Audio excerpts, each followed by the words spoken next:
ദുരാഗ്രഹത്തിനും ആർത്തിക്കും അത്യാർത്തിക്കും വേണ്ടി പ്രകൃതിയിൽ അതിരുവിട്ട് തിരിച്ചു വരാൻ പറ്റാത്ത രീതിയിൽ ഒരുപാട് മുന്നോട്ട് പോയിരിക്കുന്നു സാർ. അവൻ തിരിച്ചു വരാനാണ് കഴിയില്ല. കാരണം അവൻ്റെ എന്താ പറയുക, മനുഷ്യന് ഭൂമിയിൽ ജീവിക്കാനുള്ള സാധ്യത നഷ്ടപ്പെട്ടു. APJ പറഞ്ഞിരുന്നു 30 വർഷം കൊണ്ട് ഭൂമി വാസയോഗ്യമല്ലാത്ത ഗൃഹമായി മാറും. നമ്മൾ അങ്ങോട്ടാണ് പോയിരിക്കുന്നത്. അവന് എന്താ പറയുക, അവൻ്റെ ആവശ്യത്തിനല്ല ചെയ്തിരിക്കുന്നത്. ആഗോളതാപനം എന്ന് പറഞ്ഞു കഴിഞ്ഞാൽ മാലിന്യ സംസ്കരണം കൊണ്ട് മാത്രം വന്നതാണ്. മാലിന്യ സംസ്കരണം എന്ന ഇല്ലായ്മയാണ് ആഗോളതാപനം. ആഗോളതാപനത്തിൻ്റെ ഫലമാണ് നമ്മളിവിടെ അനുഭവിച്ചത്. ഇത് മാൻമെയ്ഡാണ് സാർ. ഇത് മനുഷ്യനിർമ്മിതമാണ്. ഭൂമിയുടെ ചൂട് കൂടിയിട്ട് കടൽവെള്ളം ആവിയായിട്ട് ഇത് പെയ്ത് തീർക്കാണ്. ഇനി ഈ വർഷം എവിടെ പെയ്ത് തീർക്കുന്നൊന്നും പറയാൻ പറ്റില്ല. എന്നിട്ടും മനുഷ്യൻ പഠിക്കുന്നില്ല. എന്നിട്ടും മനുഷ്യൻ ഇനി ദിസ് ഈസ് ബിഗിനിങ് സാർ. ഇതിനി തുടർന്നുകൊണ്ടിരിക്കുക, അങ്ങ് പോയിക്കൊണ്ടിരിക്കുക. അവൻ എങ്ങോട്ട് പോകുന്നു എന്ന് പോലും അവൻ അറിയുന്നില്ല. 14 ദശലക്ഷം ടൺ പ്ലാസ്റ്റിക് ഉണ്ട് കടലിൻ്റെ അടിയിൽ ഒഴുകിയെത്തിക്കുന്നു. അതെങ്ങനെ പെറുക്കുന്നതാണ് സാറ്റലൈറ്റ് ചിന്തിക്കുന്നത്? അതെങ്ങനെ? അത്യാവശ്യത്തിനാണ് ഭൂമിയിൽ ലോകാവസാനം വരെ നമുക്ക് ജീവിക്കാനുണ്ട്. ഈ രീതിയിൽ പോകുകയാണെങ്കിൽ APJ പറഞ്ഞിടത്ത് എത്തൂല സാർ. APJ 30 വർഷം പറഞ്ഞുള്ളൂ. 30 വർഷത്തിൻ്റെ ഒരു പകുതി പോലും കിട്ടുമെന്ന് എനിക്ക് തോന്നുന്നില്ല. കാരണം 15 വർഷം കൊണ്ട് നമ്മൾ ഏകദേശം ഫിനിഷിംഗ് പോയിന്റിലേക്ക് എത്തിയിട്ടുണ്ട്. നമ്മൾ ഇനിയും പ്രളയം വരാതിരിക്കുന്നു. കൊറോണ എല്ലാം പഠിക്കൂല, പ്രണയത്തിലും പഠിക്കൂല. ഇനി മനുഷ്യൻ പഠിക്കൂല സാർ. നരവംശത്തിനോട് പറഞ്ഞിട്ട് കാര്യമില്ല. ഇനി ലോക്ക്ഡൗൺ ആണ് ഇതിലും കഷ്ടം. ഇങ്ങനെ ലോക്ക്ഡൗണിൽ കൊറോണയെ കുറിച്ച് എനിക്ക് ഏറ്റവും കൂടുതൽ എൻ്റെ മനസ്സിന് സമാധാനം കിട്ടുന്ന ഒരൊറ്റ കാര്യമുള്ളൂ. ഗംഗാജലം തെളിഞ്ഞിരിക്കുന്നു. ഡൽഹിയിൽ നിന്ന് നീലാകാശം കാണാം സാർ. ഓസോൺ സുഷിരങ്ങൾ അടയാൻ തുടങ്ങി. മീനുകൾ തെളിയാൻ തുടങ്ങി. മനുഷ്യൻ ആത്മപരിശോധനയല്ല, വിമർശനങ്ങൾ ഏറ്റുവാങ്ങുന്നില്ല, സ്വയം ചിന്തിക്കുന്നില്ല.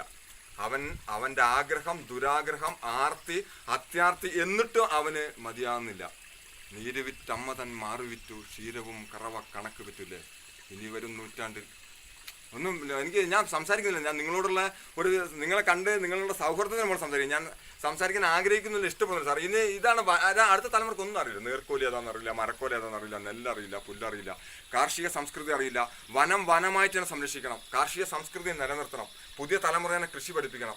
പുതിയ തലമുറേനെ ആയോധന വിദ്യാഭ്യാസം കൊടുക്കണം. സയൻസ് ആൻഡ് ടെക്നോളജി കൊടുക്കണം. ഇതൊന്നും ഇനി നടക്കില്ല. ഞാൻ പ്രാന്തനാകുള്ളൂ. അതെനിക്കറിയാം. എൻ്റെ കോങ്കണ്ണ് ഞാൻ കണ്ടു, മനസ്സിലാക്കിക്കൊണ്ട് ഞാൻ ഇവിടെ ഒതുങ്ങി, ഈ വനത്തിൽ ഒതുങ്ങി സ്വസ്ഥമായിട്ട് ജീവിക്കുക. കാരണം എനിക്ക് വിശ്രമിക്കണം. കാരണം നമ്മൾ പറ്റാത്ത പണിക്ക് നിൽക്കരുത്. നമ്മളൊരു കാര്യം ചെയ്യുക, നമ്മൾ പറയുന്ന പറ്റുന്ന പണിക്ക് നിൽക്കുക. ഈ പറ്റാത്ത പണിക്ക് നിൽക്കുക. നരവംശത്തിനോട് സംസാരിച്ചിട്ട് കാര്യമില്ല. സഖാവ് വിജയൻ പറഞ്ഞു, മുഖ്യമന്ത്രി ആയിട്ട് ഇപ്പോൾ 4 വർഷമായി. അടുത്ത വർഷം അദ്ദേഹം വീണ്ടും സഖാവാകും. അത് വേറെ കാര്യം. അദ്ദേഹം ഒരു കാര്യം പറഞ്ഞു, എനിക്ക് ഇഷ്ടപ്പെട്ടു. പറഞ്ഞാൽ മനസ്സിലാകാത്തവനോട് പറഞ്ഞിട്ട് കാര്യമില്ല. പുതിയ തലമുറയ്ക്ക് ഇതൊന്നും അറിയില്ല. പുതിയ തലമുറയ്ക്ക് കുരുമുളക് അറിയില്ല, കാപ്പി അറിയില്ല, മുളക് അറിയില്ല, നെല്ലറിയില്ല, പുല്ലറിയില്ല.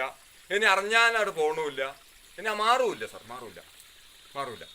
ചിലപ്പം ഈ നാരായണത്ത് ഭ്രാന്തൻ്റെ പറയുന്നുണ്ട്, ഈ സ്വാർത്ഥ സിംഹാസനത്തിനെ കടലെടുക്കും, അതിൽ നിന്നും ഒരു പുതിയ തലമുറ ഉയർത്തി. ചിലപ്പോൾ അങ്ങനെ എന്തെങ്കിലും വരികയായിരിക്കും.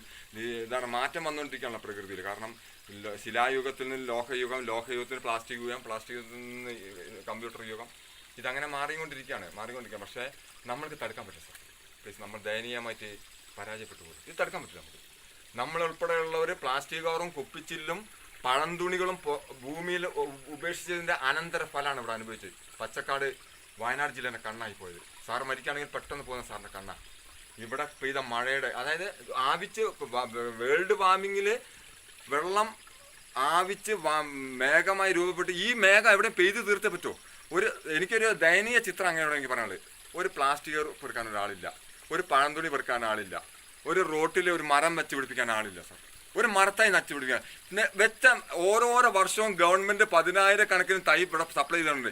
അതിലേതെങ്കിലും തൈ വളർന്ന് വലുതായി സാറിന് കാണിച്ചു തരുമോ? റോഡ് സൈഡ് നോക്കിനെ ഇവനിത് എങ്ങോട്ട്? എല്ലാവരും പൊട്ടനല്ല. പിന്നെ സീസർ പറഞ്ഞില്ലേ, എഴുത്തുകാരൻ സീസർ പറഞ്ഞില്ലേ, എല്ലാവരും പൊട്ടനല്ല. ഇത് ശ്രദ്ധിക്കുന്നവരുണ്ട്. നമ്മളെന്ത് ചെയ്ത്, നിങ്ങളെ ഒരു കാര്യം നിങ്ങൾ മനസ്സിലാക്കേണ്ടത്, ഇന്നലെയുള്ള തലമുറേൻ്റെ ഇന്ന് വായ്പ വാങ്ങിയതാണ് ഈ വസ്തു. നിങ്ങൾക്ക് ഉപയോഗിച്ച് നാളെ കടം കൊടുക്കാനുള്ളതാണ്. ഇത് നമ്മൾക്ക് വികൃതമാക്കാനുള്ളതല്ല. മനുഷ്യനെന്ന വികൃത വിരൂപിയ ജീവിക്ക് ഭൂമിയിൽ ജീവിക്കാനുള്ള സാധ്യത നഷ്ടപ്പെട്ടു. സാധനം നഷ്ടപ്പെട്ടു സാർ. എനിക്ക് ഞാൻ പറഞ്ഞാൽ എന്നെ ചിലപ്പോൾ അറസ്റ്റ് ചെയ്യാൻ എൻ്റെ പേര് കേസ് കൊടുക്കും, അതൊക്കെ എനിക്കറിയാം. കാരണം പക്ഷേ ഞാൻ കറക്റ്റായിട്ട് എനിക്ക് നിങ്ങളോട് പറയേണ്ടതുണ്ട്, നിങ്ങളോട് എനിക്ക് തുറന്ന് സംസാരിക്കേണ്ടതുണ്ട്. എല്ലാ സമയത്തും എനിക്കിങ്ങനെ സംസാരിക്കാൻ ചാൻസ് കിട്ടില്ല. കാരണം ഞാൻ ഇപ്പം നിങ്ങളെ വന്നപ്പോൾ ഒരു പ്രത്യേക മാസ്മരികതയിൽ വന്നുകൊണ്ട് ഞാൻ വാചാലനായി പോവുക. കാരണം എൻ്റെ വാചാലനത ഞാൻ എന്നിൽ തന്നെ ഒതുങ്ങുകയാണ് സാർ, എന്നിൽ തന്നെ ഒതുങ്ങുക. കാരണം എനിക്ക് മനസ്സിലായി, കാരണം നമ്മളെന്തിനാ വെറുതെ ഒരു കുറ്റവാളി ആകുന്നില്ല, എനിക്ക് എന്നിൽ തന്നെ ഒതുങ്ങുകയാണ്.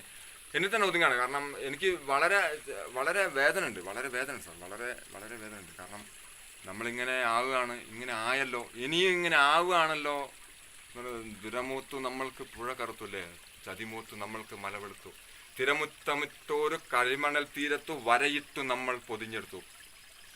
നരവംശം പഠിക്കുന്നുണ്ടോ സാറേ? പഠിക്കുന്നുണ്ടോ അവൻ?